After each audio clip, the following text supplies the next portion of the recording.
Hello everyone and welcome back to the class. I hope आप लोगों की FA की जो प्रैक्टिस है वो बहुत बढ़िया चल रही होगी। डेली आपको मॉक टेस्ट सीरीज़ भी मैं प्रोवाइड करवा रही हूँ। आई होप आप उनको अच्छे से प्रैक्टिस कर रहे हैं। PYQs का सेशन भी चैनल पे लगातार अपलोड हो रहा है, ठीक है। तो आज जो हम PYQ डिस्कस करने वाले हैं ये है 2024 में JKSSB ने जो एफए का एग्ज़ाम कंडक्ट करवाया था उसका PYQ है। आज हम जो टॉपिक डिस्कस करेंगे वो होगा इकोनॉमिक्स का, ठीक है। तो इकोनॉमिक्स को हम डिस्कस करेंगे। इकोनॉमिक्स ये क्वेश्चन नंबर 91 से 100 तक ये के क्वेश्चन हैं। 10 नंबर की इकोनॉमिक्स होती है, तो 10 नंबर के लिए भी बहुत मेहनत है करनी है हम लोगों ने, ठीक है। ऑलरेडी भी मैंने चैनल पे mock test series economics specifically की अपलोड की हुई है, और भी मैं नए नए टॉपिक्स भी आप लोगों के लिए लेकर कर आऊँगी। Do let me know if any specific topic आप चाहते हो कि मैं डिस्कस करूँ। कमेंट में मुझे ज़रूर कमेंट करके बताना आप, ठीक है। तो बाकी PYQs जो हैं और भी डिस्कस करते रहेंगे चैनल पर, अभी ये लाइव रहेंगे। PYQs बहुत इंपॉर्टेंट होता है हमारी प्रैक्टिस के लिए, ठीक है। तो चलिए विदाउट वेस्टिंग अवर टाइम शुरू करते हैं हम आज की क्लास को। तो हम पढ़ते हैं हमारा क्वेश्चन नंबर 1। क्वेश्चन नंबर 91 हमें क्या कह रहा है? Which of the below statement is correct. आपने करेक्ट स्टेटमेंट बतानी है, नीचे कौन सी है, ठीक है। तो स्टेटमेंट ए आपको क्या बोल रहा है? Microeconomics is primarily concerned with the overall economy. So ये स्टेटमेंट तो बिल्कुल ही गलत है। माइक्रो इकोनॉमिक्स ओवरऑल इकोनॉमी को तो स्टडी करता ही नहीं है। ये इंडिविजुअल यूनिट्स जैसे कि individual consumer, individual firm, demand, supply, इसको स्टडी करता है। ओवरऑल इकोनॉमी को तो मैक्रो इकोनॉमिक्स पढ़ता है। तो ये तो बात ही गलत होगी आपकी। ऑप्शन बी में आपको बोल रहे हैं individual markets are focus of macro economics. Again ये भी पहली वाली स्टेटमेंट का ही कॉन्ट्रा बोल दिया इन लोगों ने। इंडिविजुअल मार्केट्स जैसे कि हमारी वीट मार्केट, लेबर, ये सारा ये जो है ये सारा तो हमारा माइक्रो इकोनॉमिक्स का पार्ट है, बट यहाँ पर इन लोगों ने मैक्रो इकोनॉमिक्स बोल दिया। So this is also wrong. Now option number C, governments do not have any control over market prices. ये भी स्टेटमेंट गलत है। गवर्नमेंट प्राइस कंट्रोल कर सकती है, जैसे कि price ceiling, price floor, subsidies, taxes, इन सब के थ्रू, ठीक है। तो ये देखने में आपको लग रहा है कि नहीं, मार्केट प्राइस को तो सिर्फ डिमांड और सप्लाई कंट्रोल करती है, गवर्नमेंट नहीं करती है। तो कई बच्चे इसको टिक कर कर आ जाते हैं, पर आपने दिमाग लगाना है, ध्यान से देना है, ठीक है। गवर्नमेंट कंट्रोल कर सकती है, इसलिए ये स्टेटमेंट आपकी गलत है। Now last and the correct statement is when economists study markets price, their main goal is to figure out why the price is what it is and how it might change. ये बिल्कुल सही है। Economics में जब हम price को study करते हैं तो हमारा मेन एम क्या होता है? प्राइस क्यों है, डिमांड और सप्लाई कैसे अफेक्ट कर रहे हैं, फ्यूचर में प्राइस बढ़ेगा या घटेगा, यही एक्चुअल इकोनॉमिक एनालिसिस है, ठीक है। इसलिए हमारा करेक्ट आंसर जो है वो ऑप्शन नंबर डी रहेगा। आपने याद रखना है, माइक्रो इकोनॉमिक्स इंडिविजुअल मार्केट को स्टडी करता है, मैक्रो इकोनॉमिक्स ओवरऑल इकोनॉमी को स्टडी करता है, और प्राइस एनालिसिस का मेन गोल होता है प्राइस डिटर्मिनेशन और प्राइस को समझना, ठीक है। चलिए अब हम बढ़ते हैं अपने अगले क्वेश्चन की तरफ। 92, इसमें आपको पूछ रहे हैं what is the meaning of a mixed economy. Mixed economy का क्या मीनिंग है वो बताना है आपने। सो ऑप्शन नंबर ए हमें बोल रहा है ट्रेडिशनल एंड मॉडर्न इंडस्ट्रीज। सो ये मिक्स्ड इकोनॉमी की डेफिनेशन नहीं है, ये इकोनॉमिक स्ट्रक्चर का पार्ट हो सकता है, लेकिन मिक्स्ड इकोनॉमी का एग्जैक्ट मीनिंग नहीं है। So this is not a correct answer. फिर ऑप्शन नंबर सी को देखो, इसमें आपको बोल रहे हैं involvement of both foreign and domestic investors. So foreign और डोमेस्टिक इन्वेस्टमेंट होना ज़रूरी नहीं है कि मिक्स्ड इकोनॉमी हो। सो ये ओपन इकोनॉमी का एक फीचर है, मिक्स्ड इकोनॉमी का नहीं।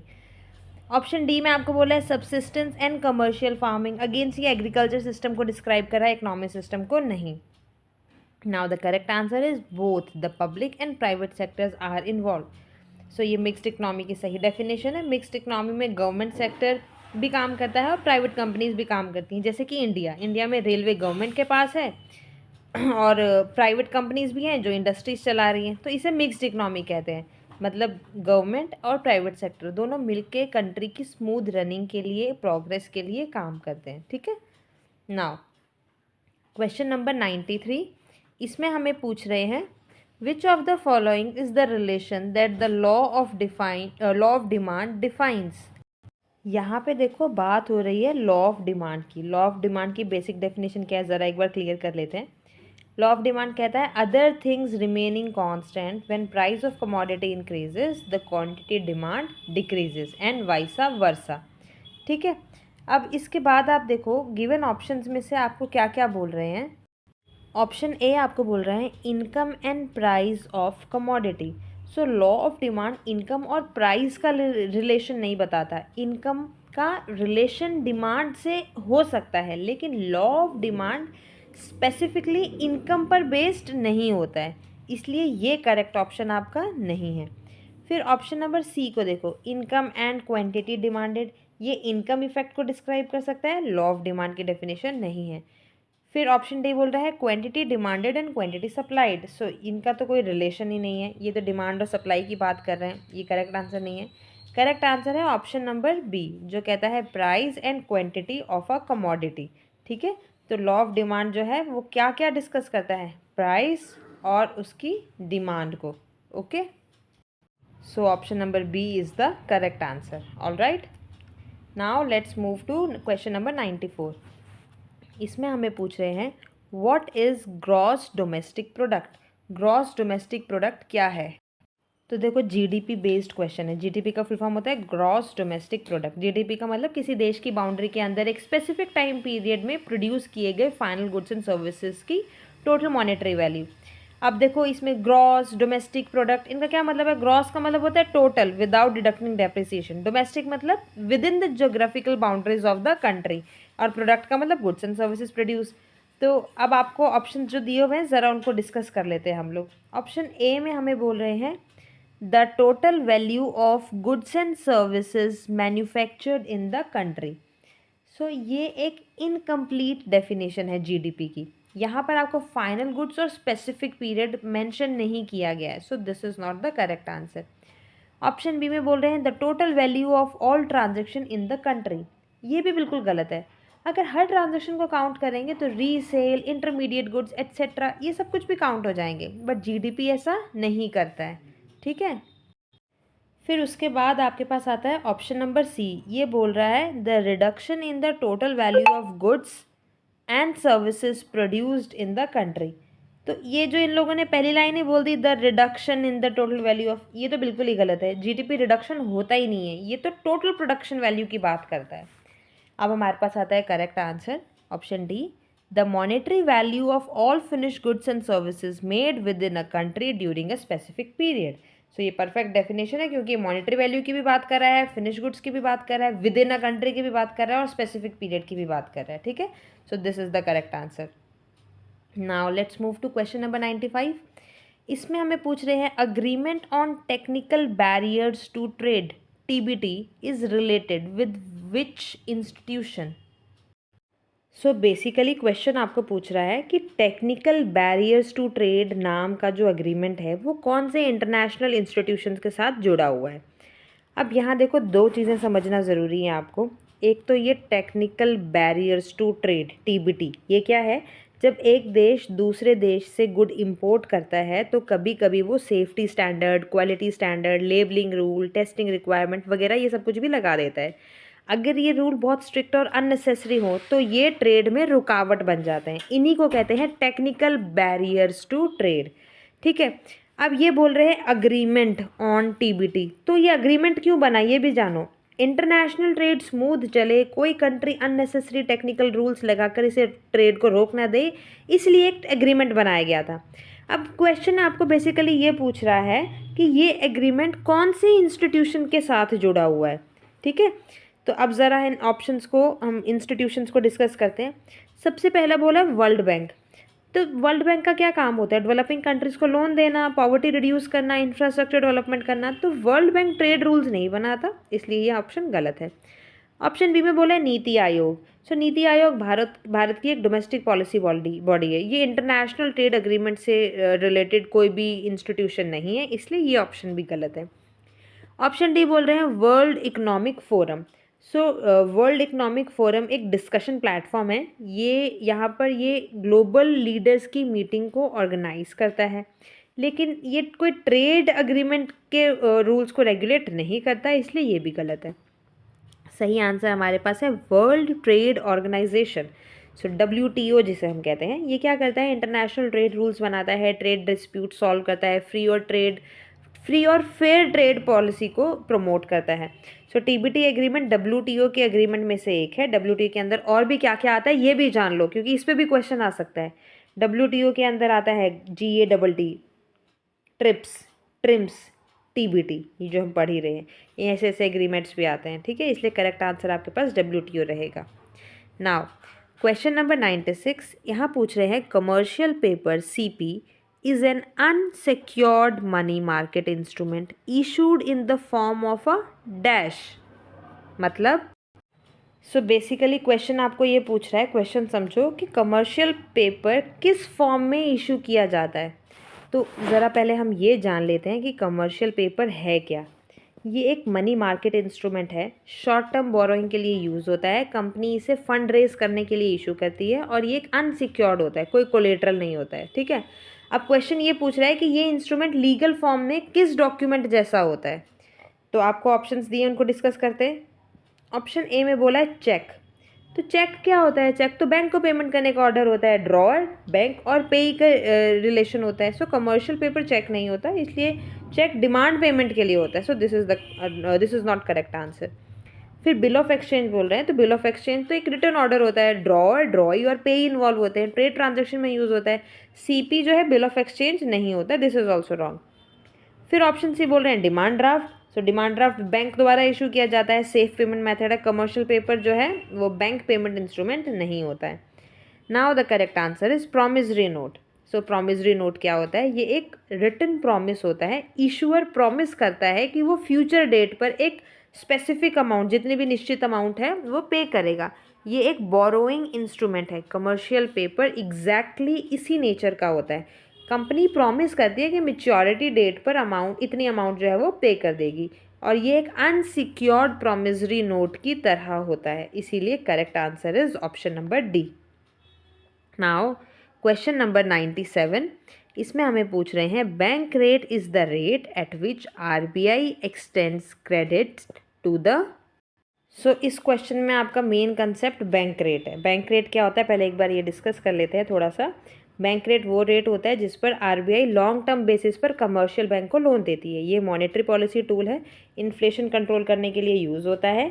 जब RBI बैंक रेट को बढ़ाता है तो कमर्शियल बैंक को RBI से लोन महंगा मिलता है।